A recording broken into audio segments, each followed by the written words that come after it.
No personnel department, no nothing. I learned a lot. I mean, cash. And all the stuffs, all the layers of bureaucracy that happen in corporations and in businesses, little businesses, not big businesses. It taught me something. It gave me a value, a mindset that I didn't have to go through, make the same mistakes. Now, I made plenty of other mistakes, but I didn't make those. And I even still made the diversification mistake. As I think I said yesterday, I used to have a refinery that produced 50,000 barrels a day. They made $14 a barrel margin. 50,000 times 14 every single day. Instead of going out and building another refinery, I went in the movie business. Lost $27 million. I did a movie with Richard Harris, Martin Black, and Karen Landau. Martin Landau, Karen Black, and Richard Harris, excuse me. Got the names wrong. I did they said, you can't lose money. You can't do anything but make money with Hoyt Axton and Dolly Parton, country western. $7 million down the drain. I mean, so finally I got my head screwed on straight and forgot that, and I went back, By the time I went around to build another refinery, the margins weren't there. Lake Charles Refining Company, Lake Charles, Louisiana. So I've made all these mistakes. So when I'm telling you, look at all the companies that diversified. This is something I learned from Grazos. Sears and Roebuck into financial services and all this crap they're getting out of now. All these companies that made billions and billions and billions of dollars diversified in all this junk, and now they're getting out of it because they didn't stick to their knitting. And it's happened historically, decade after decade after decade. But everybody does it. You know why? Because you have a new generation of young MBA doofuses that come up that think they figured out a better way. And by the time they're really seasoned, experienced managers, they've gone on promoted, and they got another batch of young doofuses that came up, making the same mistakes over and over again. And that's what's happening to corporate America and has for, the last, 50 years. A long, long time. But that's why when you get advice, you go to somebody that you respect. Mr. Grazos gave me these 3 little quips. A friend is a friendship in trouble, courage in battle, wisdom in rage. I needed more of the wisdom and rage advice than I needed the 2 former ones. But how do you find such a person? Now, I'm not going to talk about mastermind groups because I don't believe in them. I don't think they work. They haven't been effective. I've never really seen one effectively work in my whole business career. But I have seen dozens and hundreds of mentor relationships work. And now, some people say, and arguably correct, the reason why mastermind groups never work for you, Dan, is because they just suck my brains. I never sucked anybody's brains, basically. And so I'm not going to talk about that, but I am going to talk about the mentor relationship. Number 1, you have to find somebody who is significantly more successful than yourself. For this group, that ain't too difficult. This group, that ain't too difficult. We could probably find somebody in the bar right now, slumped over his seat. Are you ever going to ease up on us? Huh? No, sir. Did Vince Lombardi ever ease up on the Packers? No, sir. Okay. You want it to be a senior person you really like and respect. And the reason why I put like is because you want to... I need to like being around the person. I don't like too many people anyway, but I got to like the person. I like those Konstantin Grazos. He was a good man. I still, I looked at Jerry Orman like a second father, and Jim Newman is, like my older brother. I really like these guys. They have to have vastly more experience, and they have to be accessible to you. A mentor relationship across country, although I don't believe I'm the mentor of the Mosbys, but they probably hear from me more than they wish. But they're running my money, so they're going to hear from me. So they kind of got a locked-in mentor relationship with me. But you want somebody that's local. He doesn't have to be a lot older than you, but he's got to be a lot more experienced than you. Same field of endeavor, most desirable but not mandatory. Now, I've had 3 mentors in my life. I've had Jerry Orman, who is my mentor in the energy business. I've had Costa Grazos, who is my mentor in general business. and I had Jim Newman, which was get your head screwed on straight mentor. Now, in all cases, I vastly exceeded their net worths, including Grazio's. But Jerry's still my mentor. You can't help but live 75 years and run around with Baron Hilton, excuse me, not Conrad, Baron Hilton, and, you know, up there where he lived, I mean, he still knows a lot of stuff. And I go, you know, and like he told me, he says, you know, you talk about those Fortune 500 CEOs, when are we going to play Bel Air again? I mean, when are you going to come down there?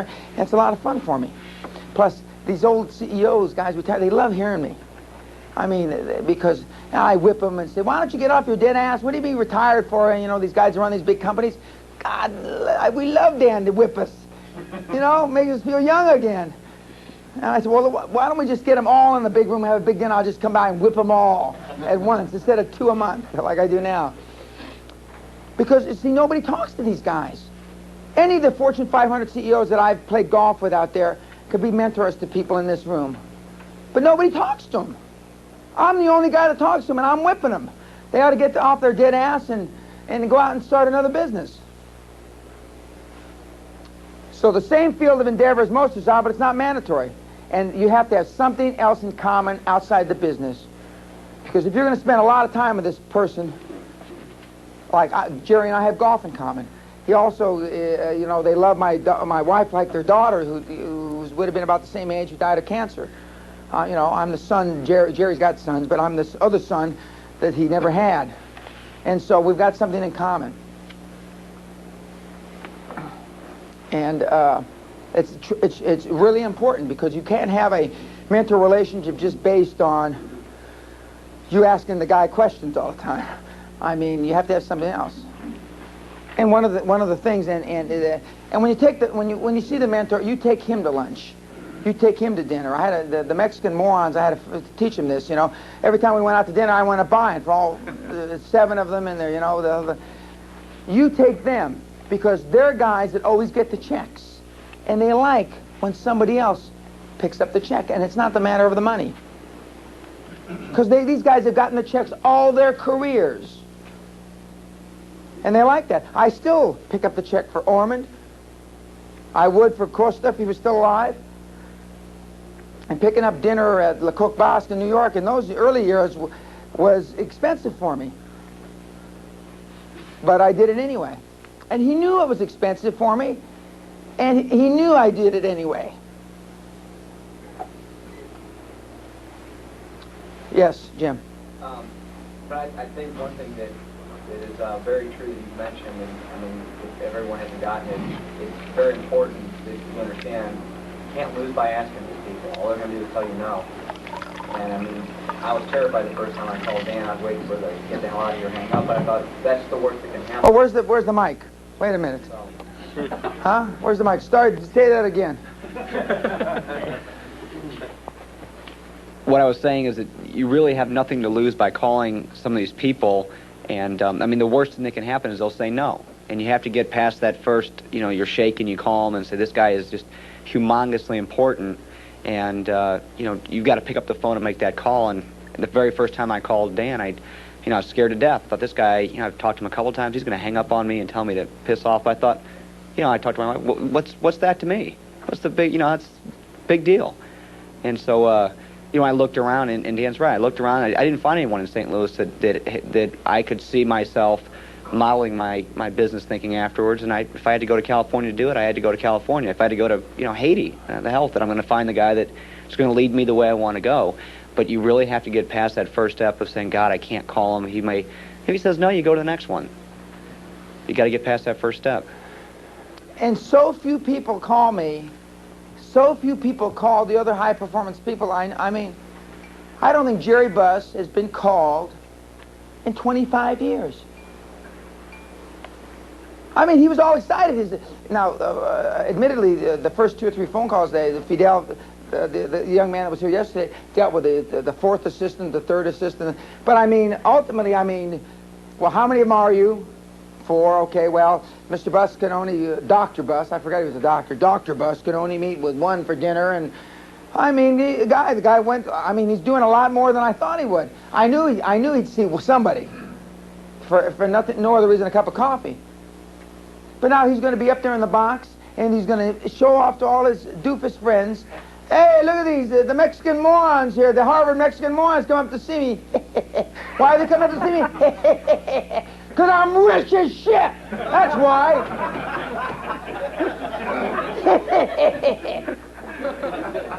I mean, he's going to love it. And they all love it. All these guys love it. I mean, I love it. You know? Dan, who does that sound like? I'm thinking a Harvard thing. You love it when you did that to us. Oh, yeah. I mean, when they called me, you know, I loved it. I had all 7 of them over in my house, you know, and I bought them dinner. I bought them dinner. I loved it. You know, I said, okay, one more time, every 5 or 6, 7 years, I get this guilt feeling that I should do something for my Hispanic heritage. I've been disappointed more times by my Latino brothers and sisters. I could give a 5-day seminar on it. But I mean, I get this thing, I don't know why, and so I decided it's about time. 5 or 6 years have passed, so I did it again. And I told these doofuses, you're probably going to disappoint me and blah, blah, blah, blah. And when they signed that letter of intent without showing it to me, they disappointed me. But we got them out of that deal. But I like it. I enjoy it. That's one of the reasons I do this. I enjoy it. And because people that have had tremendous success want to pass it on. They just do. They want to pass it on. And I'm not here trying to make a living at it. I like these, you know.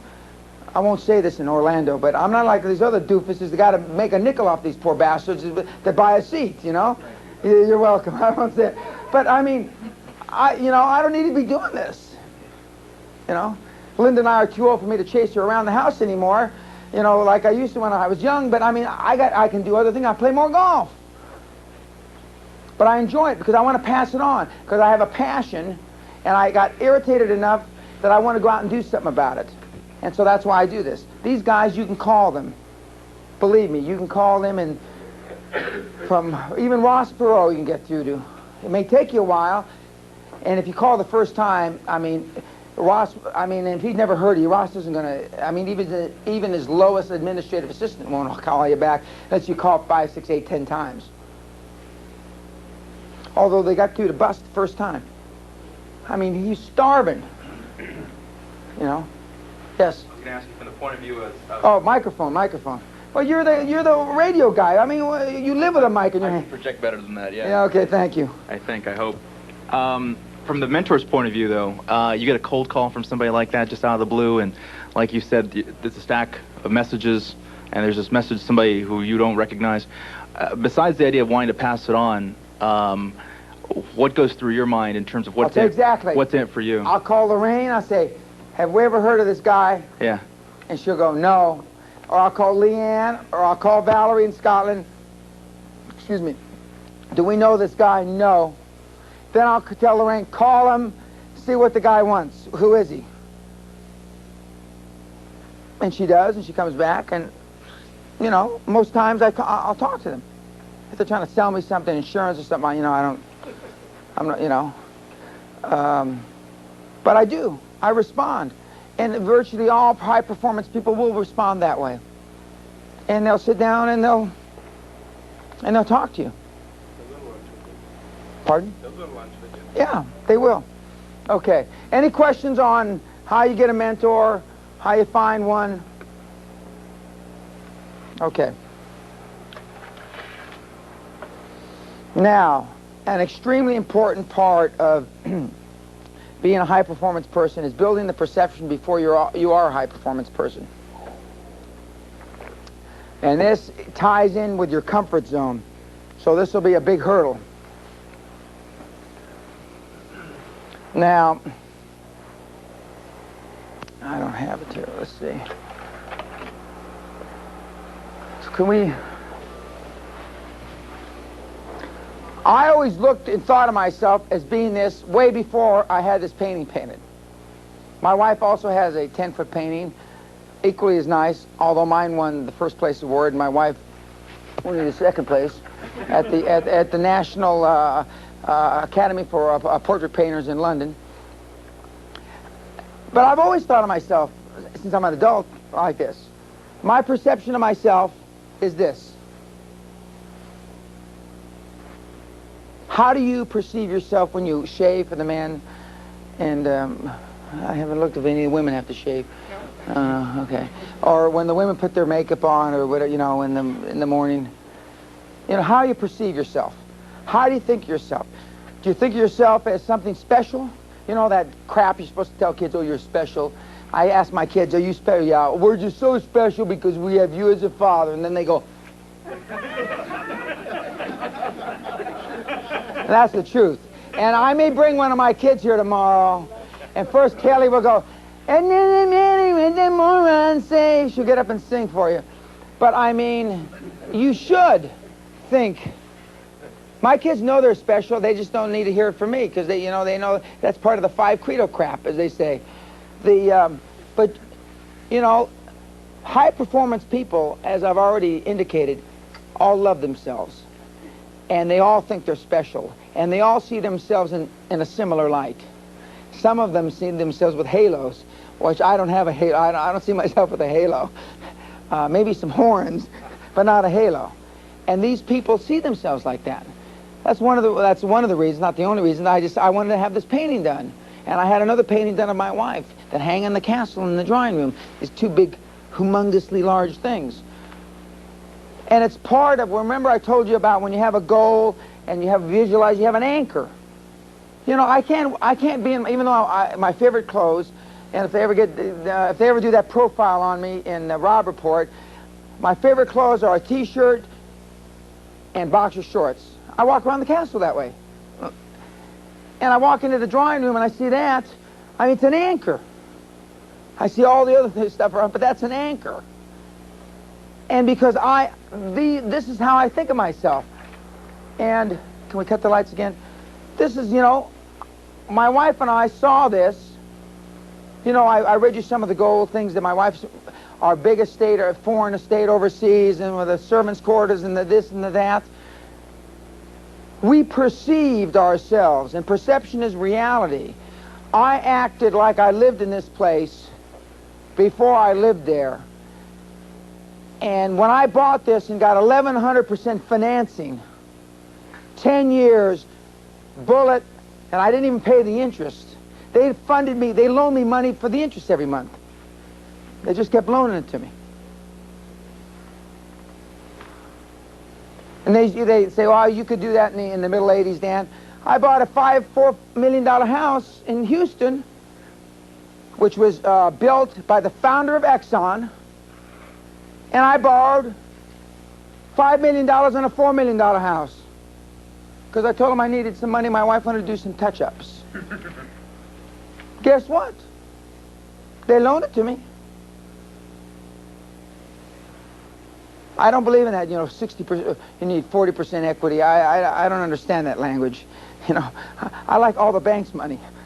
I don't like any of mine. I got better things to do. My wife can spend my money better than that. No rates of return on what my wife spends it on, but esoterically it looks better. But that's the perception, because I walk in and people perceive that I am a high-performance person and I am successful. Because high-performance people, ladies and gentlemen, get paid for performing their hobbies. Their hobbies.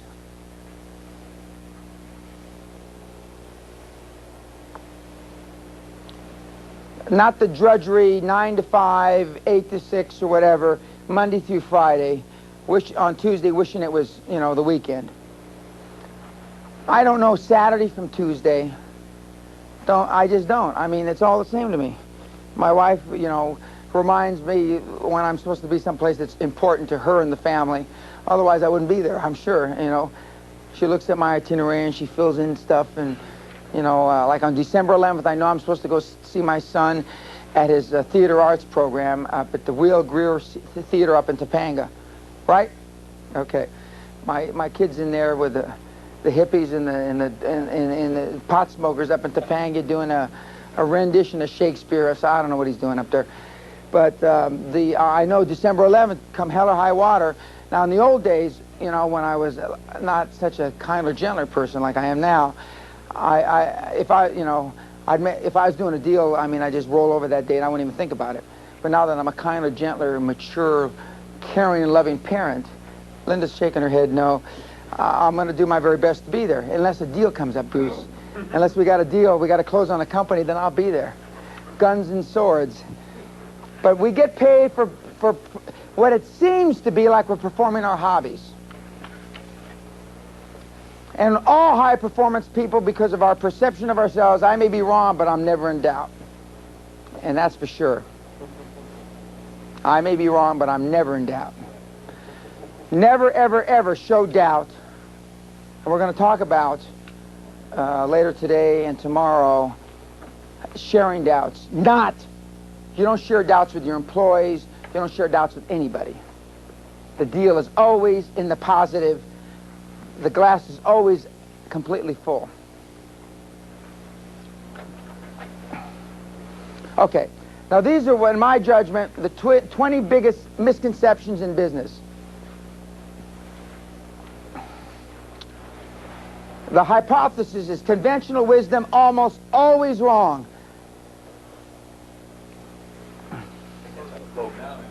Pardon? No. At our $15,000 seminar, we give them to you on a laminated deal, you know.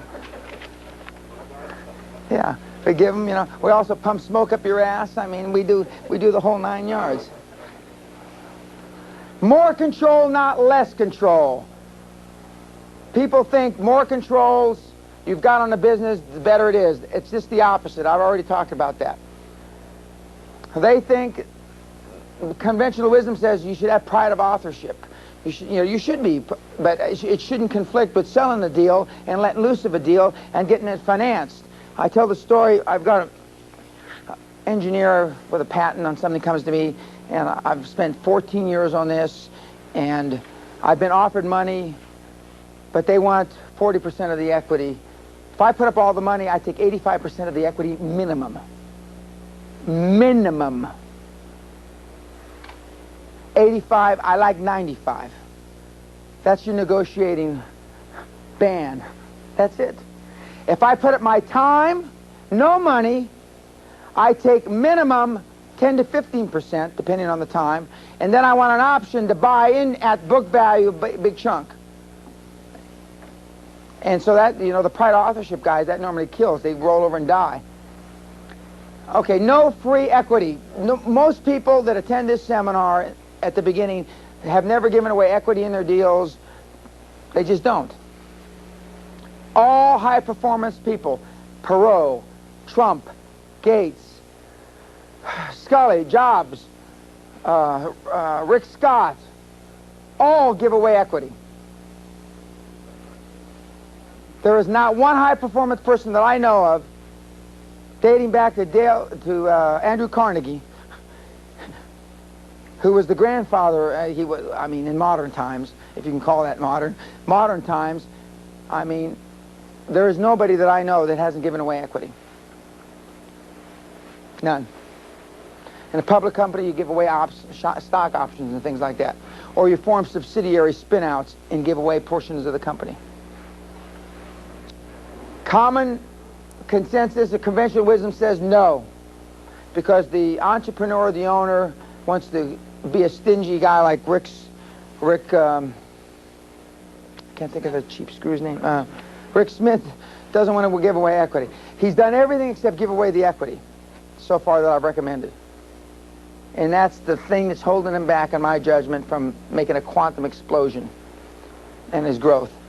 Okay, everybody tells you cost control is the most important aspect of running a business. And revenue is not. It's not true. You can always find people to do cost control. Revenue, you can never have too much revenue. Never. Goals should be realistic. That's crap. We're going to have goals that we can't accomplish in our lifetime. Does that sound realistic to you? The Mouse from the South, Teddy Turner, my new idol for the 90s. Share doubts only with trusted associates. You share doubts with nobody, not even your spouse. You keep them locked up here in your bird brain, to the extent that you got one. I'll give you a little example. Several years ago, I come back, we were working on a big transaction, and I come back, and I find that the deal is collapsing. And what had happened is, the vice chairman's wife was at one of these health spa places, a pseudo-fat farm, and she was in the steam room with somebody else, and she shared a doubt because the vice chairman had asked me how things were going. I think things are getting a little rocky. That's all I said. And the rest of the sentence was, but we'll get it done. Make a long story short, she told a woman in the steam bath, and there was a daughter of one of our key employees in the steam bath that overheard this. By the time it got back to the company was going out of business.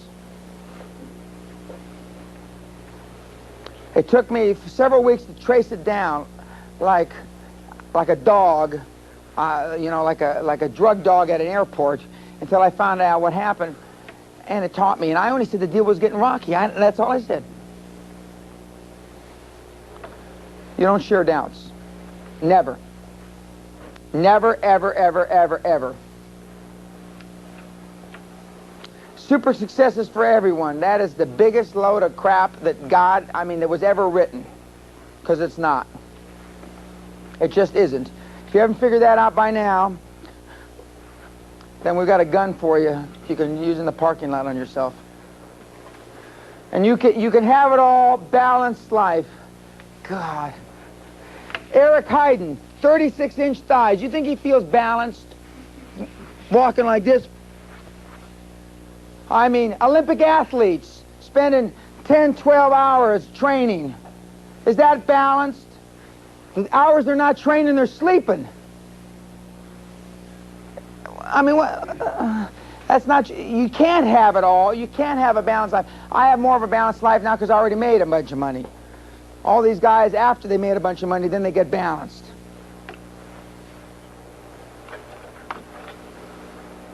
You can do it alone. No, no, no. It ought to be not. You cannot do it alone. If it wasn't for the input of people like Mr. Gratzos, Mr. Orman, who's in the back of the room, and Mr. Newman, I couldn't have done it. I can do it on the cheap. This is a few of you here. I can get good advice at seminars for nothing. What a load of crap that is. You get what you pay for in life.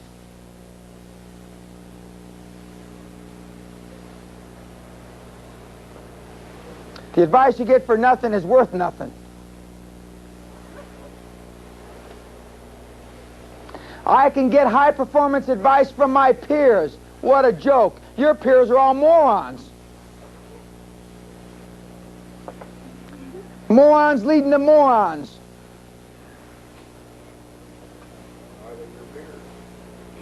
They're not my peers. If you hang around with them, they're your peers. Short-term solutions work for long-term problems. God, that they may work, you know, it's like, you know, like a quick fix. But I mean, they don't work. They never have and they never will.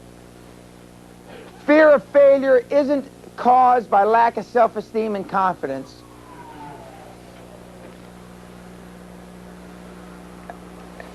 The fear of failure is only caused by lack of self-esteem and lack of confidence. Super successful people can do many things at once. Not. Super successful people focus on the few, not the many. I can only do 2 or 3 things well, preferably 2.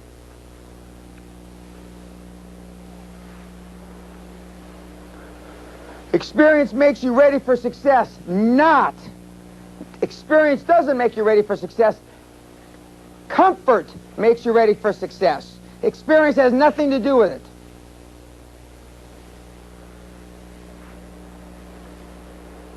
Perfectionists and detail-oriented people find it easier to succeed in business. Not. I don't know a high-performance person that's detail-oriented.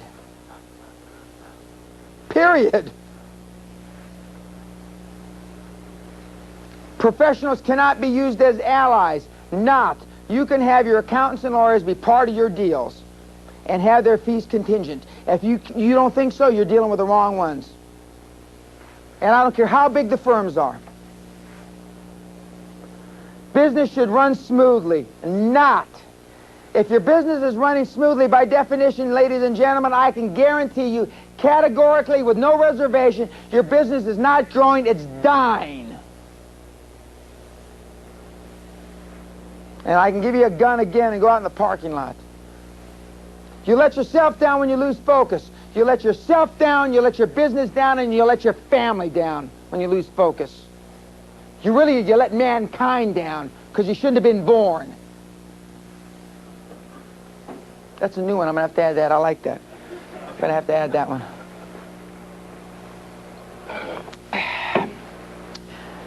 And last but not least, set time limits for goals. No. Time limits act as restrictions.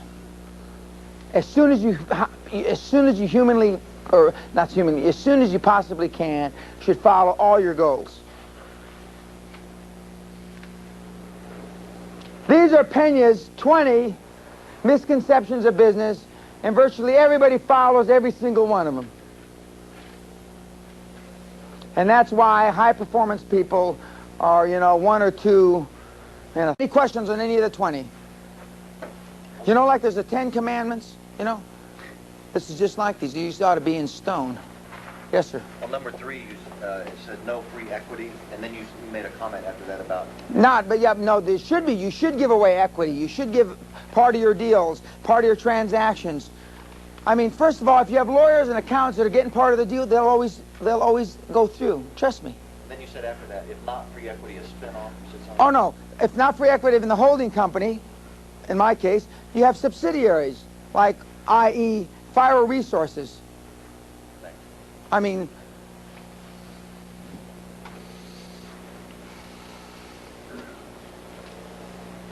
virtually every single high-performance person and all the names that I've talked about gives away equity in their deals. I don't know one single, because they all know it works. Yes, sir? What kind of equity would you give away to your lawyer?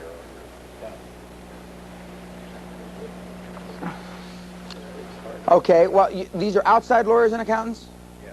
Well, no, what I do is I make their fees contingent on the deal. Normally what I do, let's just say that the normal fee for this lawyer for this particular deal is $25,000, using easy numbers. I'd say, I'll give you $40,000 if it's successful. I'll give you $5,000 if the deal goes in the toilet.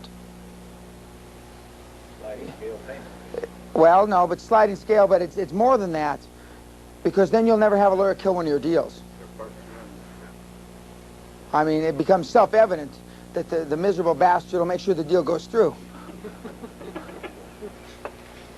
Accountants, Coopers and Lybrand, who were my accountants for many, many, many years, I mean, they knew that if we did successful transactions, I never argued about the fees. I mean, Mary Bess Miller was the partner at the time after Charlie left the company and joined me. And I mean, we didn't argue. I mean, that I knew that they were going to stand up and be counted. When, Coopers and Lybrand's a big name. I mean, they come up and and we're going to talk about that later today and tomorrow. And that's why you should, in my judgment, you should use as big a companies as that you cannot afford, not that you can't afford. Yes, John here. Companies can't afford. Well, we're going to get to that. But, I mean, you're right. That could be 21. Use companies that you cannot afford. Okay. Now we're going to talk about how you get all these doofuses together to create your dream team.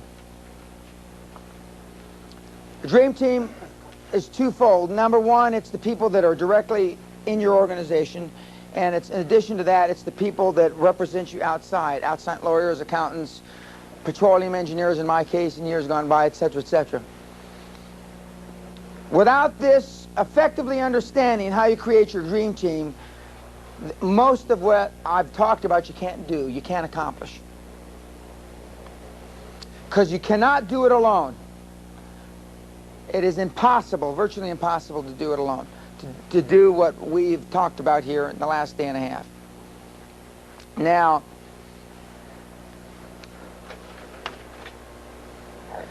most great leaders begin in the capacity of followers. They became great leaders because they were intelligent followers before I became a leader. And by the way, another requisite, or the requisite that we're referring to now to be a high-performance person is to be a leader of persons, individuals, men, women, children.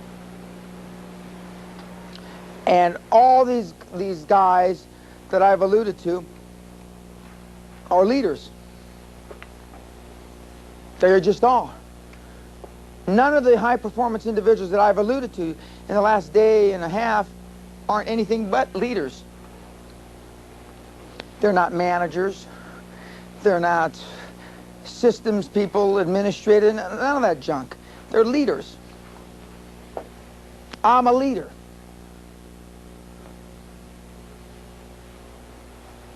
Scully is a leader. Gates is a leader. Lee Iacocca is a leader. Ross Perot is a leader. They want you to lead. Your people want to be led. They want to be like in the tummy of a kangaroo, soft and warm and cuddly. They don't want you to tell them, we may not be able to do this.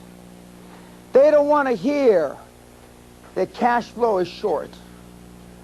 They don't want to know they can't buy that other house at the lake.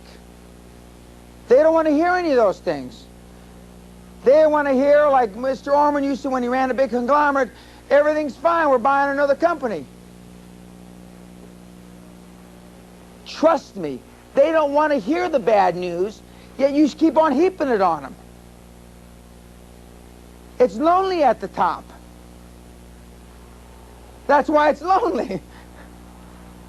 They don't want to hear all that junk. They just don't. They want to just hear, Dan, everything's fine. When, you know, we had an acquisition drop out of bed, fall into the deepest crevice of the world, and I come out of retirement or out from the castle, like whenever I watch Superboy, that new program, Superboy and Jane or whatever it is on TV. It's Clark and Lois. Yeah, Clark and Lois, that's it. Okay. I'm not too great on details. Anyway, and he swoops down. You said, that looked like me, swooping over from Scotland on the Concorde so I could save a deal. That's what they want to believe in. And it's our job to help them see that that's their reality. That's why you don't share doubts.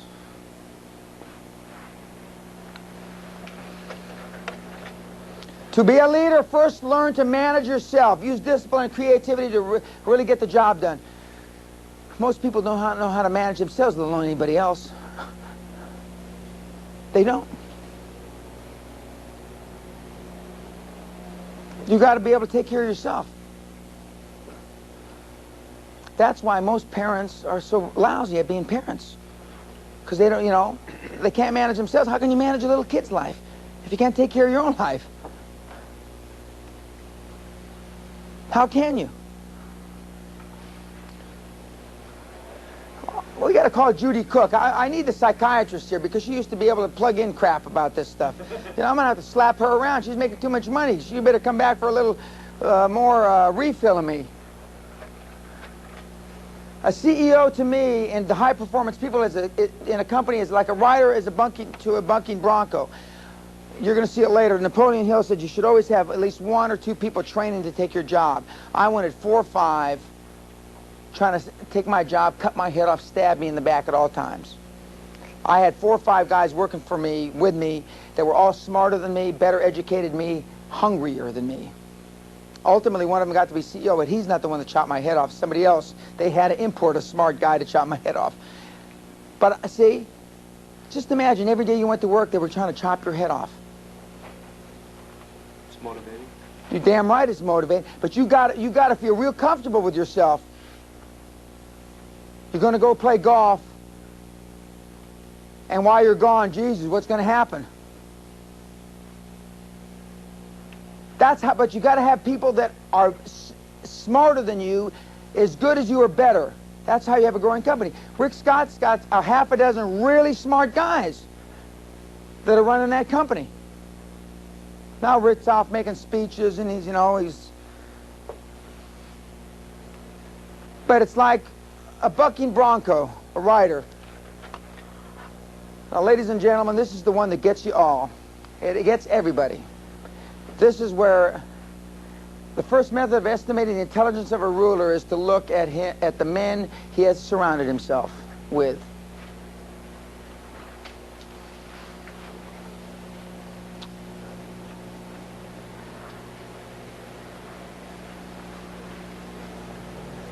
I used to go around individual by individual, but that became too embarrassing.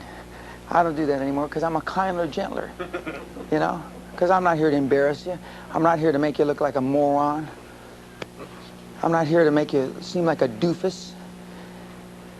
But most of you, ladies and gentlemen, have morons working for you.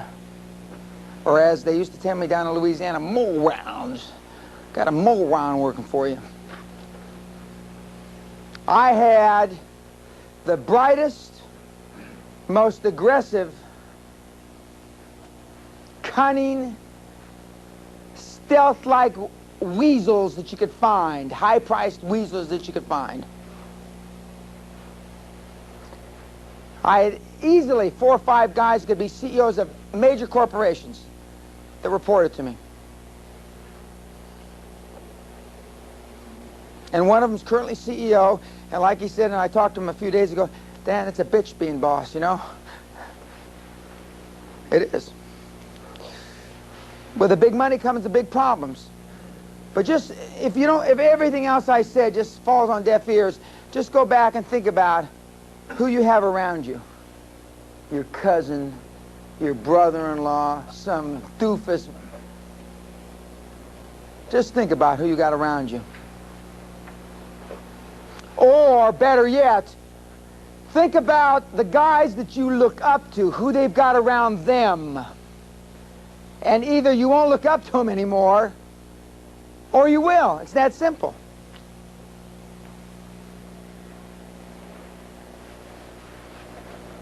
You can't be a high-performance group unless you adhere to this.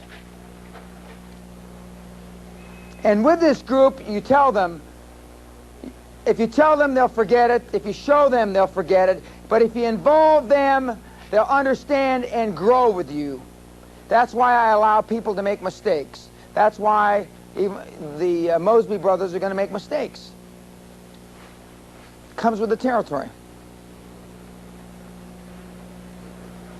But I'm involving them in the process. They're getting experience now that they never had before. I think that's an understatement.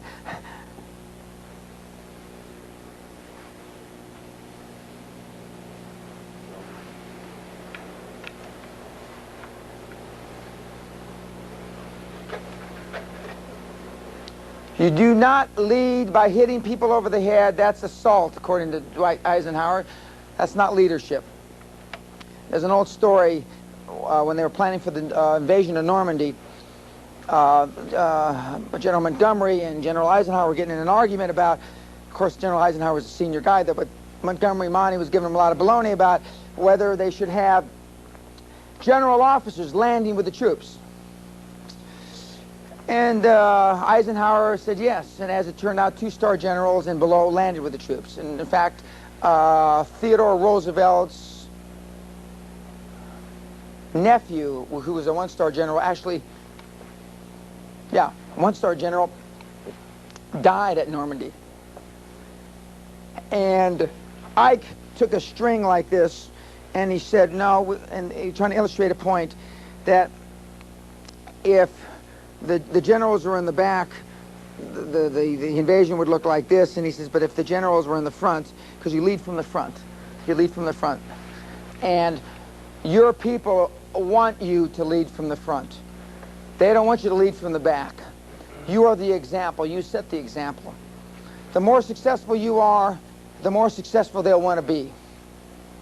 But you have to lead from the front. If anything goes bad, as Bear Bryant used to say, I did it. If anything goes semi-good, we did it. If anything goes really good, they did it.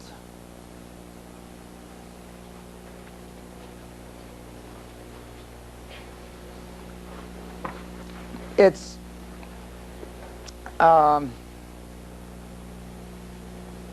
you take, when I dealt with the Japanese government, whatever went wrong was my fault, whatever went good was theirs. And I was the managing partner.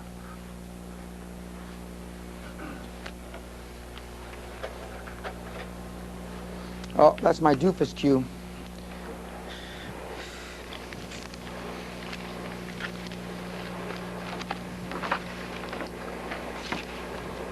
Now, there was a gentleman named Peter Senge. I don't know how you pronounce that. That's Mr. He's the new modern day person for organization. And this is from an article from Fortune magazine, October 17th issue. And he wrote a book called The Fifth Discipline in 1990. And some of what we're talking about, he alludes to in the book. But one of the basic precepts of his thinking, which the only reason I bring it up because it agrees with my thinking. Anybody that doesn't agree with my thinking, we don't talk about. But one of the precepts of his thinking is that there's not enough leadership in management anymore. Because an entrepreneur is basically a leader. I mean, and when we talk about the transitions in management, from entrepreneur to manager to leader, he goes around and preaches to Fortune 50, Fortune 100 companies how to promote leadership in their organizations. And there is not that much. And leadership isn't just at the CEO position or the head position. Leadership has to be throughout the positions, down to middle management. And he contends, and I agree, that one of the reasons with the economic corporate system today is there's not enough leaders in corporate America anymore. Other than the head guys, there aren't any corporate leaders. And so he runs around the country, gets paid quite a bit of money to how a big company that has decades upon decades of tradition, how you create leadership at the middle levels. Now, most of you run your organizations, or most people that attend this seminar run their organizations using the top management scale. One person, 10 or 12 or 6 or 8 people report to him. And I've already told you it's my judgment, and in the judgment of other high performance people, you can only have 2 or 3 people report to you max. The ideal situation is where you have, and this isn't creating layers, it isn't, because most of you would only have one layer. You'd have the 3 guys below him, perhaps the boss, and they take care of everything else. But this is a recipe for disaster. This is a recipe for disaster. I can give you my Beretta and you can go out and shoot your brains out, because sooner or later this will be a disaster. This is better, but still not good, because you've got 5 people reporting, and then we've got 5 more reporting, and this is more ideal, where you've got 2 or 3 people reporting to the CEO. I had 2 people reporting to me. I had 2 divisions, and they ran many, 22 subsidiaries.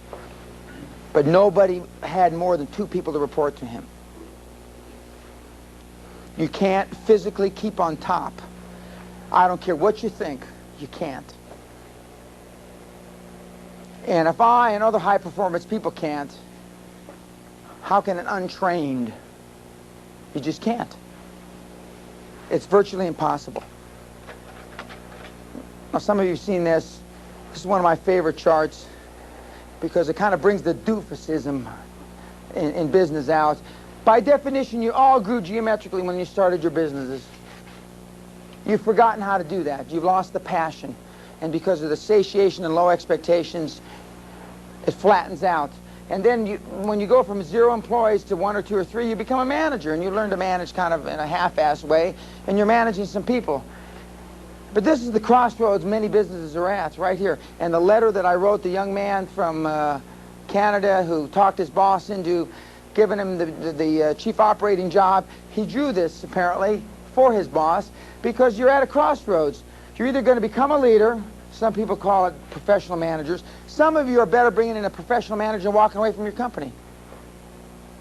Some of you are better off bringing in a professional manager and walking away and never looking back. Or you stay the same, you stay a manager, or you stay an entrepreneur and you go in the toilet with a tidy bowl man. That's where I'm best. Helping people. Right there. You may not like what I say. You got to walk away like Burl. She did. Took a lot of grit. But she's $15 million, $20 million richer today. That kind of soothed it, didn't it? It made it feel better, didn't it? Hey, I got a point to make there. She also said she spent $70,000 on seminars. She did. There must be a correlation. Yeah. This is where, and it's tough because, you know, the problem is here and it's us. And it's tough for an entrepreneur or somebody that's working, started their own company, or heads up this, small to medium-sized company to say that the company's going to be better off if I walk out the door. Well, that's hard. It's not always true, but it's true most of the time. But by definition, all of you that have started a business know what exponential growth is, because by definition, you all did it. So what I'm saying, even though you may not have practiced it in recent years, you understand.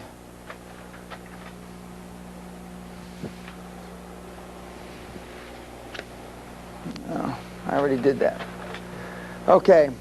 The more self-esteem you give others, the more you have. The more self-esteem you have, the easier it is to give.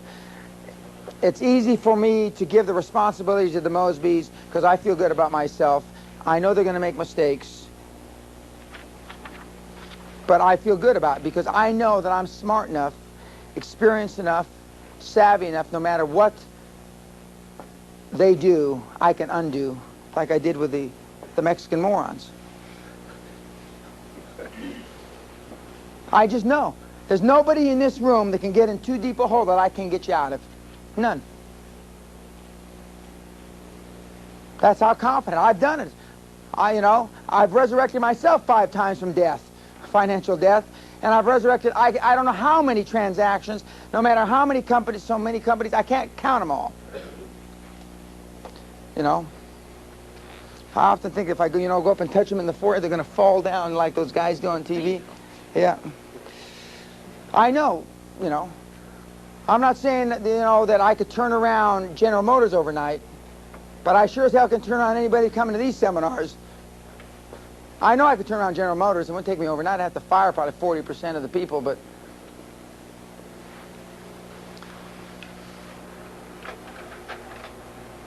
Ladies and gentlemen, I've said this. Self-esteem is the foundation of excellence in business. Self-esteem is the foundation of excellence in business. Self-esteem is the foundation of excellence in a personal relationship, and I'm not a personal relationship guy. Right, Linda? Self-esteem is the foundation to everything that's good. And unfortunately, most people don't have much. Because they may read the books, I'm okay, you're okay, but they don't believe it. They just don't.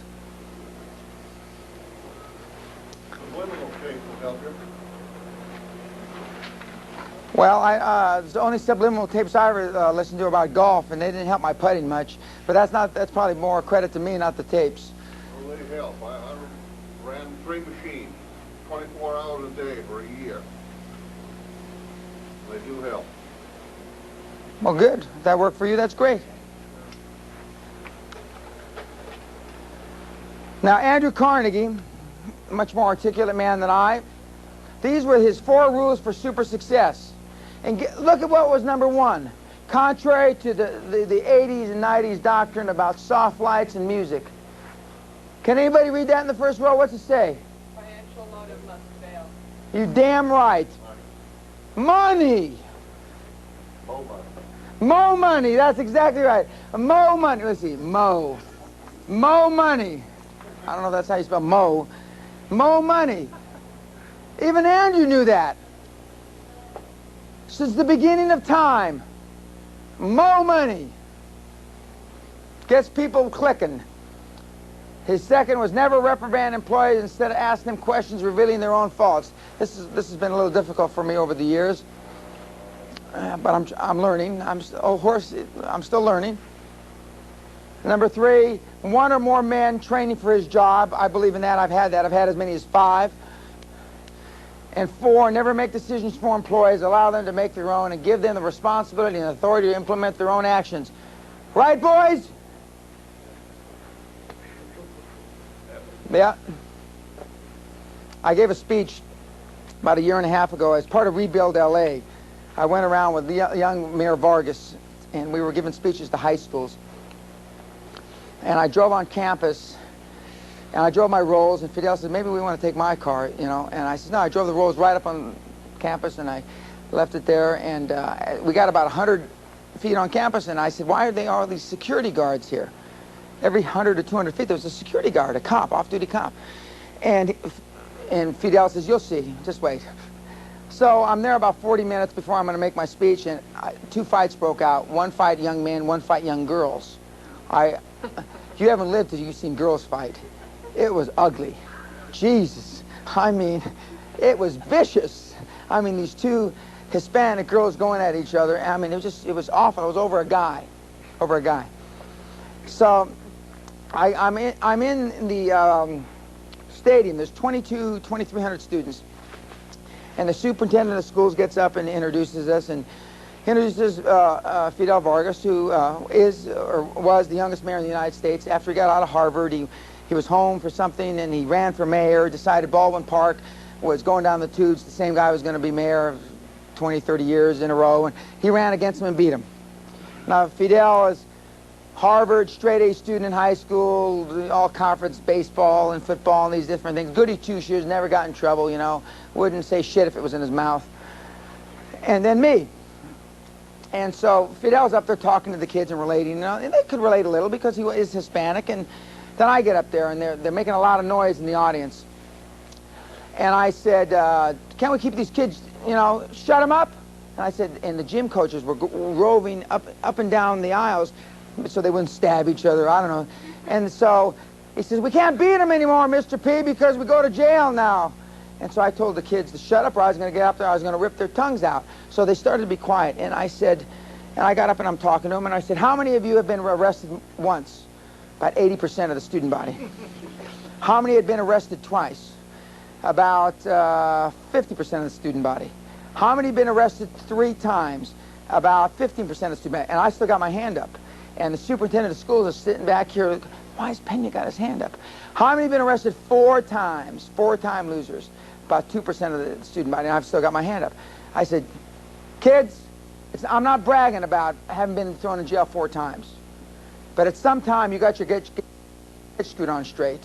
And that's what I'm here to talk to you about. Because you can't relate to goody two-shoes here, but you can relate to me. Because I've been where you are, and I'll kick your ass. And similar, I had a little discussion with Mr. Taylor's young son. Who's joining us, by the way. Yeah, who walks like this. Yeah. But I'm still slightly stronger than he is, at least for right now, probably not next month. And so, but kids relate to that instantly. And then I went through the story of all the trouble I got in, and God knows I got in a lot of it. And the fact that I'm from was from East LA, and I drove my Rolls onto campus, I wasn't afraid. And so the student body, or the, what do you call it, the superintendent of schools was deathly afraid. And then the kid said, hey, Mr. P! I said, yes, young man. Can you adopt me? Can you adopt me? And I said, and all these kids started yelling, can you adopt me? Can you adopt me? And I said, no, I've already got 3 kids. Man of your wealth, you ought to have 15, 20, 30 kids. And I said, well, that sounds like my Hispanic mother.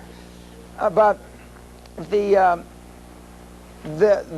kids could instantly relate. And in Mr. Carnegie, the things that I instantly relate to are financial motive. And anybody that tells you any different, and I'm not taking anything away from all the guys that are out here making a living doing this, but it's money. I mean, you can candy coat it, you can do a lot of things with it, but it's financially.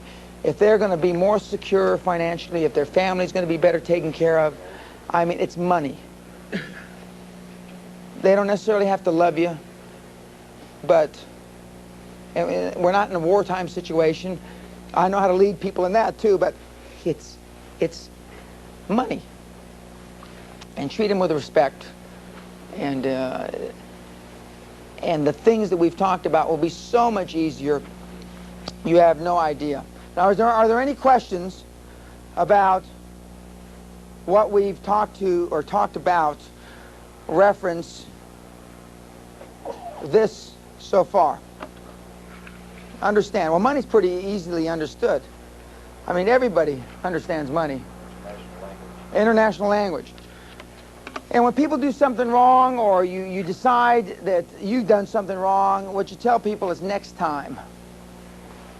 You know, and I've only developed this in recent years, but because before I was into the rip their skin off, beat them in the head, assault.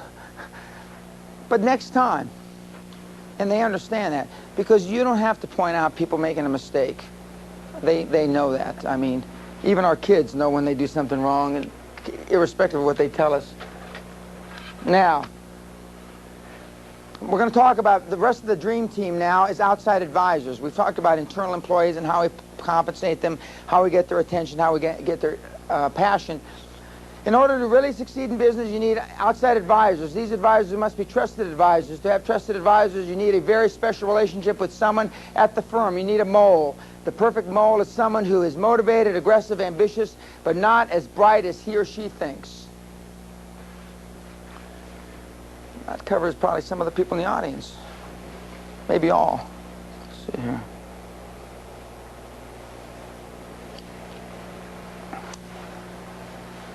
And when dealing with the opinionated or egotistical, always give them credit, or give credit where credit is not due. Okay, now part of your dream team, you need a lawyer, accountant, a banker for starters, minimum. Okay, how do we get them? That's what we're going to talk about now. Let's start with lawyers. And they're not the scumbags that, you know, they talk about at Virginia Country Club, but you know, you cannot effectively grow your business without a first-class attorney stroke law firm. You can't. Impossible. It is not possible. I will even go further to say, if you're a superstar, rock star, baseball player, you cannot effectively grow your business, grow your career without a first-class lawyer stroke law firm. Now, my lawyers, I have 3 law firms that represent me. Charleston, Revage, something and something, O'Melveny and Myers, and Richards Butler, which is in England. And I've always had big-time law firms, even when I couldn't afford it. But what I did is I found an associate that was normally 1 or 2 years from partnership, man or woman. And I've had women partners represent me. Not too many, but a few. And then what I make sure is I help them get promoted ahead of the curve. I give them all the legitimate business that I have. I don't spread it around. And I make sure I know they got promoted because of me, and I make sure the firm knows that they got promoted ahead of the curve because of me. Then you own them. And I don't mean in an unhonorable way. You own them. And then when they've got AT&T and you as a client, and you've got an offer and you've got a document that has to get done, AT&T's their bread and butter, but they'll do yours in the middle of the night over the weekend. You own them. And if they change firms, as long as it's no worse than lateral, and if it's up, you go with them. And you take their... Yes, Bruce? What talents did you look at them when you were finding that associate? That's a good question. Several. Number one, that they were there on the weekends. They were there at night when I called up to have a question answered. They answered the phone at 10:30 at night. These are the lawyers? These are the young associates, soon-to-be partners. That they were there, that they responded to me when I called within 30 minutes on the weekend. If I left a message on their voicemail. Cyrus Vance Martyr IV, who's the associate soon-to-be partner at Sussman Guthrie, the big litigating firm I use in Houston. I leave on a voicemail except for like maybe between the hours of 1 in the morning and 6 in the morning, his time, he gets back to me in 30 minutes. I don't care where he is.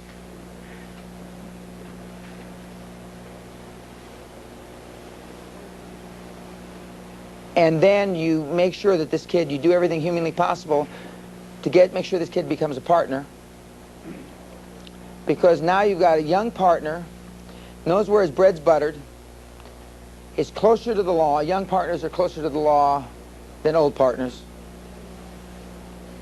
They don't have that preconditioned crap.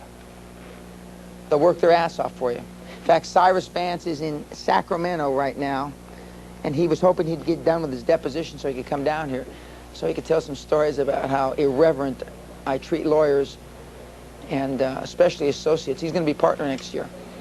Smart kid, real smart kid, nice kid. Sent him to the castle as a gift. Him and his wife, vacation, after we won, you know, the big suit.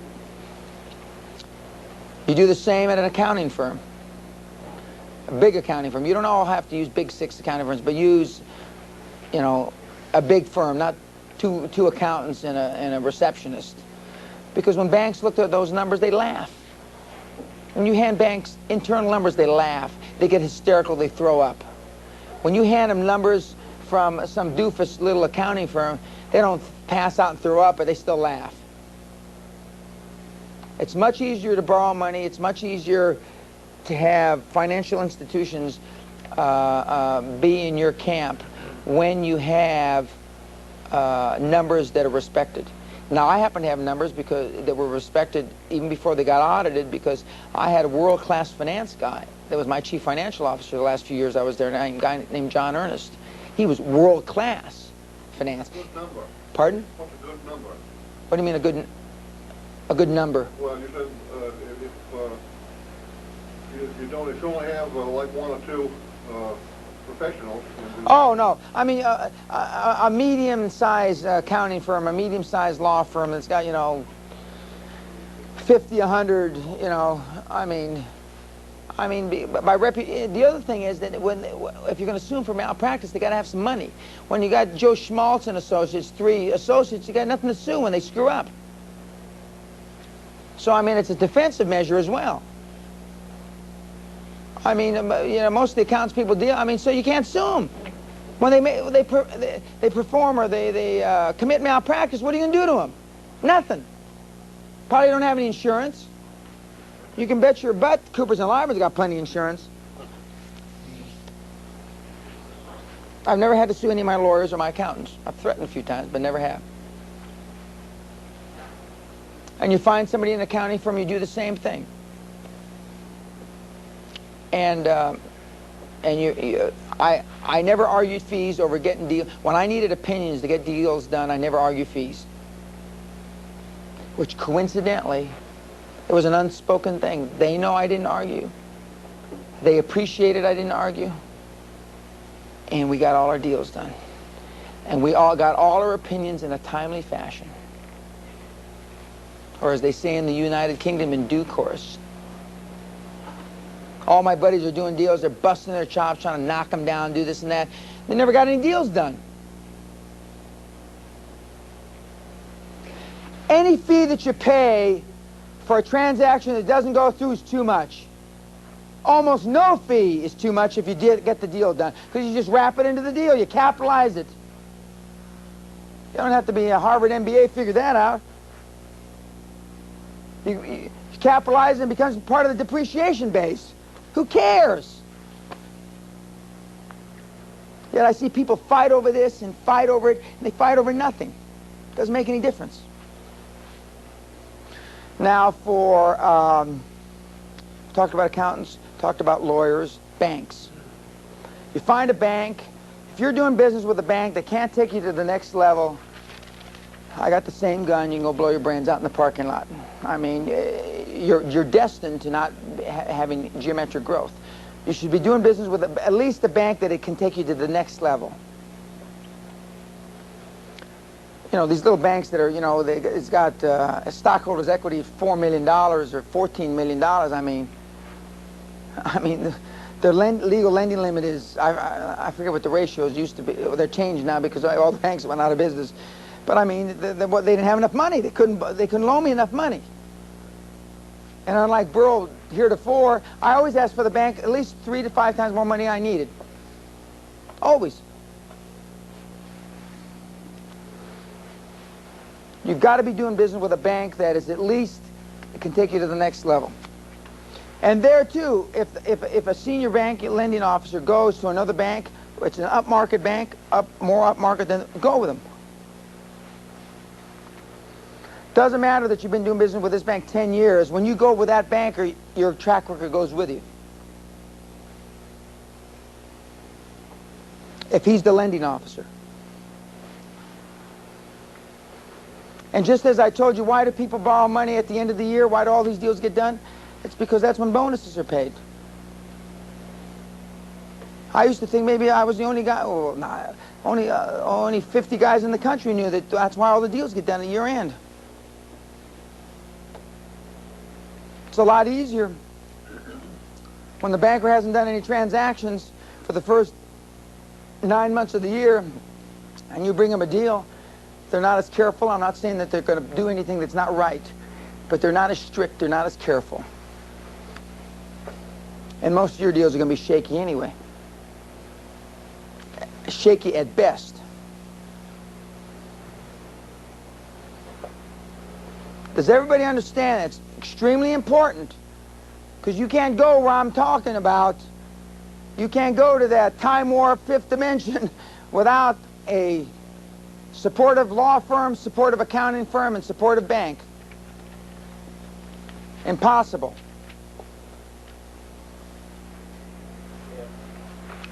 Yes, sir. Can we have a mic, please?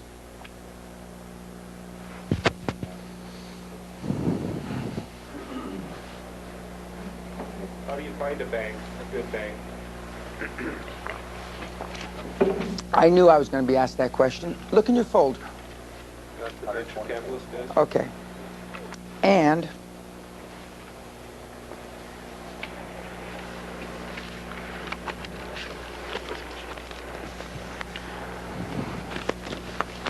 wait a second here. Gonna take me. There was that's one, that list, but in the I'm getting ahead of myself, but in when is this? Last week or the week before in the LA Times, or no, LA Business Journal, Who's Who, LA's Foremost Money Movers. It was sponsored by Deloitte Touche. They list the Shakers. This is where I got all my money.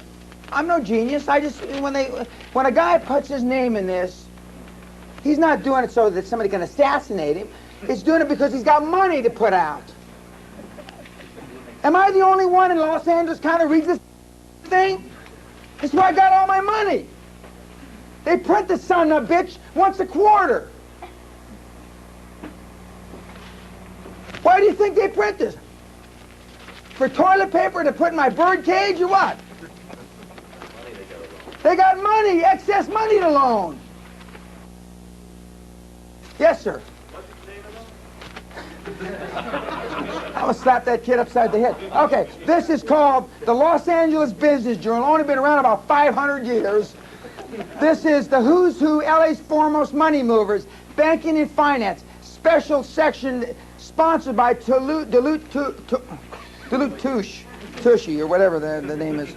And all these, and they name all the Shakers, and I mean, I've sucked some money out of some of these guys because they got excess money.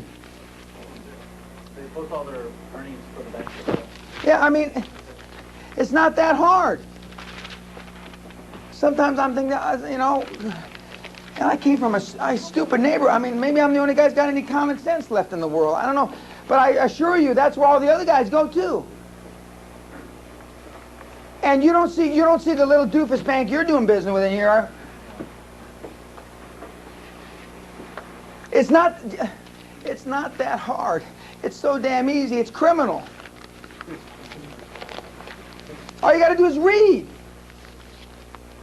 The Mexican morons, then, you know, where do I go to get money?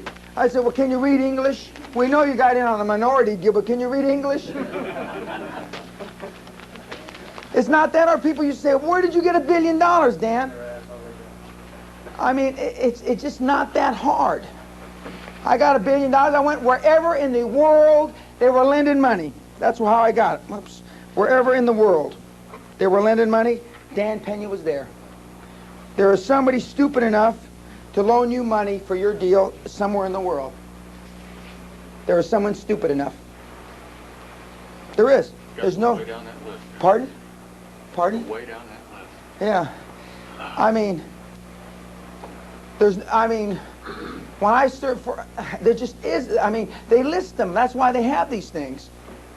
And they've got one for New York, and they got one for Florida. They got, the list that I printed out for you is all over the country, that list. This deal in the LA Business Journal is just LA. But they'll lend money to anybody. But you're right. These guys will lend you money anywhere. California real estate. I mean, ladies and gentlemen, I mean, God, it's not that hard.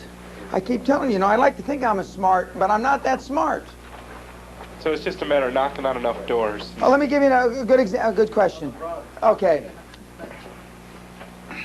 When I taught my class at Northridge, I started off with 415 students, and I wound up with 1. And because I just kept heaping on pressure, and we only had one little kid named John Macias, and but when we got down to about 15, I had Fidel Vargas again, the young mayor, over, and we're talking about they were all complaining they had no internships, they had no job offers, etc. And so I asked them how many resumes the 15 had sent out. 3, 15. The most resumes anybody had sent out was 30. I bring a little Vargas in, and he gets up, and I said, Mayor Vargas, how many resumes did you send out? He says, 700. How many job offers did you get? And he goes, 1. It's a numbers game. I've called on more financial institutions than this group put together. I have personally given at least 300 to 350 personal one-on-one bank financial institution presentations. Me, Dan Peña. Now, I'm not counting my Wall Street days. I'm only counting since I started, been in business for myself. I've called on banks in Mexico, Buenos Aires, Chile, South Africa, Kuwait, Saudi Arabia, Israel, Norway, Sweden, Spain, Portugal, Ireland, Scotland, England, all over Canada, in 40 of the 50 states, and I always got the money. There's somebody moronic enough to give you what you need. Anybody tells me that they can't get the money because they don't want it bad enough. Hoffman, there is somebody moronic enough, probably in that LA Business Journal, to finance your doofus deal. No question. Probably somebody probably stupid enough in Virginia, where you probably don't even have to go past the first tee. So do we understand where we get money? But so you got to make the calls. You got to go see the people. Yes, sir. Mike, we got to get that doofus that was like at Abraham's running up and down here, like on a scooter. That became me, though. Oh. Yes, sir. I'm a little. I'm not sure if I'm getting mixed signals or it's just maybe my ears. You keep saying they have to be stupid enough, but doesn't that show that they got a little bit of sense if they would lend you some money? No, I'm being sarcastic when I say that. No, there's somebody. See, because most of the deals that come out, are bad. They shouldn't be financed. And yet, but you can still find somebody to finance them because they're not as bad as somebody else's deals. And they got to put the money out. How do banks make money? You got to put it out. Trust me, first bank that loaned me any big money was Mid-Atlantic Bank in New Jersey. I saw their ad. It says, "We're the Hungry Bank," and it's got the chairman of the board doing the... When I saw that, I said, "Charlie, we're getting on the first plane to New Jersey." Oh, and I said, "I'm a boy." And in Mid-Atlantic's headquarters, and God, I mean, you need a long-range bomber with refueling capability to get there. It's in the middle of New Jersey. You know, you got to take a train there. It's really an ugly place. Anyway, but we did business. I mean, boy, you found the hungry client here. You hit the jackpot. And the first loan we got from him, I think, was $3.4 million. And I still remember him signing the documents. His hands were sweating so much he was smearing all and he says, I said, "What's wrong, Frank?" His name was Frank Brangrowski. I think he ultimately became president of the bank. And he says, "Dan, you make me nervous. You make all bankers nervous." I said, "Why?" He says, "You say you're going to take the money, you're going to go to the Bahamas. Right here, you just said it 10 minutes ago." I said, "No, I'm not." I said, "But it's got to be a couple $100 million before I go to the Bahamas with it." And he says, "But you're so flagrant about this. I mean, you told the president of the bank the same thing." I said, "Well, you're still giving me the money, aren't you?" "No, we're loaning you the money, Dan. We're not giving it to you." But I've been this way all my life, you know. And so, and we paid them back all the money. And we even paid them a couple finder's fees because they were the ones that introduced me to the guy that we ultimately signed up to go public. And but there's somebody. Why would we were a California-based company getting money loaned from Mid-Atlantic Bank in New Jersey. They had money to put out. I still to this day don't know what interest rate we paid. Didn't care. Never asked. I remember him asking Charlie months later, "You know, nobody's ever asked what interest rate." I think we paid 5 over prime or something. I don't remember. Didn't matter. I needed the money. And if the difference between 1 over prime and 5 over prime was going to kill my deal, somebody ought to shoot me. And we got the money. And we did business with them a long time. And then we went from there to Citibank. And Citibank, we just had carte blanche. I mean, and when we're going to buy something, go to the bank. If you're going to buy a little company, go to the bank that they're doing business with to finance the deal. Because they don't want to lose the banking relationship. And they're willing to give you more money on a bad deal just so you keep the banking relationship there. Some of these things, I mean, most of these things... Oh, the mic, please. Okay. If you're going to buy something, acquire something that's doing business with Bank of America, go to Bank of America to finance the deal. Because they'll give you more money on that deal because they want to keep the financing or the banking relationship. And then Citibank will on a clean deal.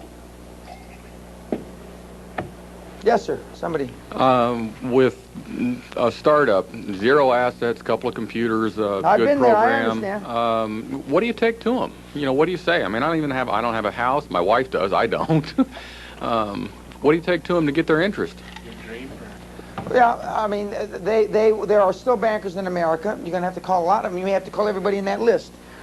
And you're going to have to make 50, 60, 100 presentations. This is my idea. This is my, you know, I don't have a track record. I've got no assets. I'm willing to put all the receivables. I'm willing to sign the stock of the company over. I'm willing to do it. I mean, they're going to ask you for all those. Plus a personal guarantee. You know, I need to borrow X thousands or, you know, whatever the money is. You'll find somebody that'll do it. The answer is a plan that makes sense. That's correct. And sell the shit out of it, boy. Enthusiasm. Boy. Just like you did. You were on that guy like stink on shit, weren't you? Traveled wherever he went. Yeah, you weren't going to let go of that sumbitch no matter what, were you? My bells were right. That's right. That's what it takes. Boy, like stink on a skunk he was on that guy. I've been there. I've done that. I told you the story. I parked my car in front of the guy's driveway, wasn't going to move it until he saw me. It's, you know, but how bad do you want it? You want to just flap your lips about it? So you can talk when you're on the third tee and, well, I'm thinking about growing my business. Well, you can join Virginia then, because I got a lot of bullshit artists there. Got no money, but I got a lot of bullshit artists.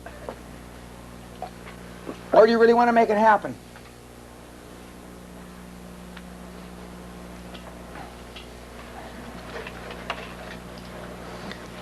You can, now that we've built our dream team, now how do you blow them out when you have to get rid of them? Bruce. When you get rid of someone, never give them a hook back with which to get back in. Always make it clean and definable. A lance right through the heart. Is that where the heart is?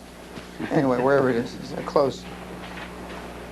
A lance, Doc, that's close, right? A lance through the heart. Don't let them, you know. I've never been divorced, but I mean, I would assume that you should do the same thing when you get divorced. You know, no way for them to be back in the deal. Escort them out. Your credit card, your keys right now. And then just escort them right to the door. Don't let, you know. Yes, sir. Mike. Mike. Not Mike. We got a mic here? Yeah, I'm not Mike. How do you structure an equity position and not put them in a position of control?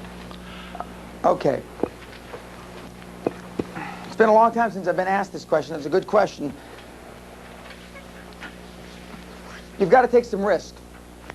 Because if you give somebody 2% of your company or 5% of your company or 10% of your company, first of all, being a minority shareholder in the state of California is like kissing your sister, means nothing. You can't, unless you go to court and spend inordinate amount of money, they can't make you do anything. And Florida's the same. Say it again. Unless, if you're a minority shareholder in a company in the state of California or Florida, your rights are about next to nothing. Zero. The only rights they have is upon liquidation. If you never liquidate the company, then they're right. They may have some rights. So, don't worry about that. Unless, so that's not a problem. If you're going to make dividend distributions, they can force you to pay them their share of the dividends. If you're going to, but I mean, if you're going to make salary, let's say that you gave an employee, these two loyal employees, just to say, you wouldn't want to do that because I'm not sure how loyal these two guys are, but let's just say you gave me each 2.5% of your deal, and then you paid yourself out a bonus. They're not, you know, they're not required to get part of that bonus. You paid out a dividend, you got to pay them something. But let's say you decided to triple your salary. Not a bad idea. Well, I know. I do it all the time. I know. I understand that. But see, then they're not required. You don't have to do anything. It's dividends or liquidation of assets, the assets of the company. Not necessarily, I mean the whole company, not assets within the company. Because you can liquidate assets within the company all day long. Doesn't mean that you have to give shareholders a distribution. Which also makes the stock rather worthless to them to buy back for you, doesn't it? They're not getting anything out of it? That's correct, but I mean, you know, I haven't talked to the Mosbys. Did you ever have dinner with Lou the Weasel? We're having breakfast tomorrow morning. So you didn't have dinner? No, he got slated in Chicago, and he left it on my voicemail. I just didn't check it. Okay. Well, Lou the Weasel's got 10% of this company that I control, and he has no rights unless I want to give him something. Now, I mean, and to the extent I have no intention of doing this, but to the extent that I want to squeeze him out, I mean, it's easier to buy back because, you know, it's not worth anything. I've never had to do that. I've kept the minority shareholders in there because I've made some mistakes 4 or 5 times. I've given equity to people that I shouldn't have, in hindsight. But it's always in hindsight. But you will never get more out of an employee. Never. Impossible to get more out than when they become your partner. And when I refer to my people, that we're all partners. I never say I'm senior partner. Everybody knows that. But or I'm the majority partner. We're partners. And it's a very effective way to help boost morale, not just for the people that you've given the equity to, but all the people aspiring up the line.